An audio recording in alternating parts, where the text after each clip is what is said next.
if you are going to be on the road again, want to make sure you're not on the side of the road again. That's the big key. Of course, our Monday morning mechanic, David Rogers, joining us from Keller Brothers with more on how to make sure that car is in good working order before you go on the road again.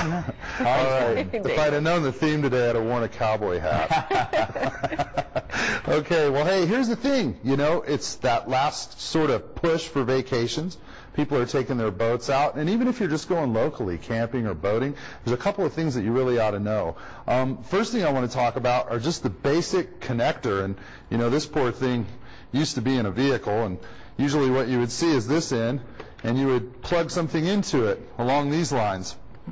Basically what's happened is we've got some corrosion inside there, and you can kind of see where it's gotten green and corroded and filthy.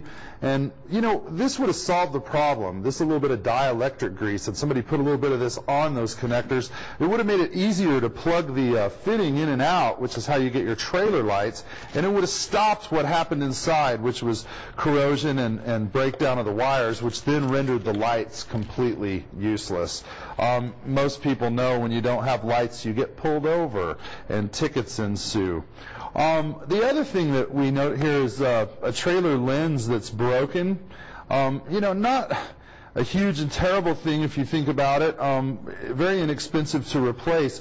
But see, water gets inside there. And when water gets in, then your trailer light goes out, and you can say, well, it's not that big of a deal. I've got all these other lights on the vehicle, but you have to think about other people's safety. The point of the lights is to let the people behind you know where you're going, not just to keep you from getting a ticket.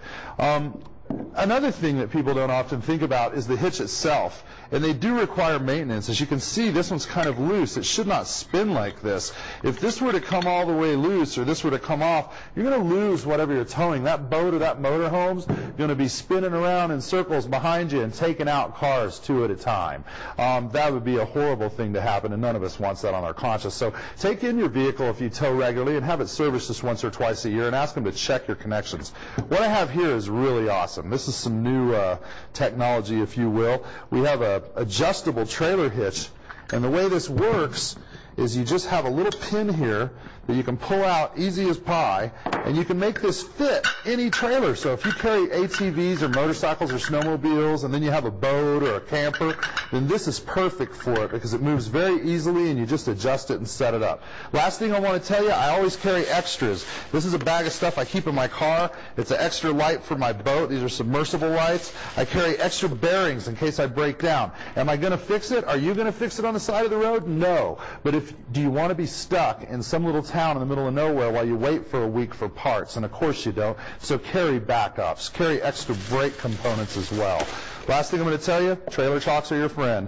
Just a couple of bucks. You can get them at Napa or somewhere like that, you know, a hardware store. Great thing. Keep you safe. Please, if you're towing, get help and be serviced and be inspected so that you don't hurt yourself or somebody else. And worst of all, have to sit on the side of the road and listen to Chris sing On the Road Again. You got that right. Hey,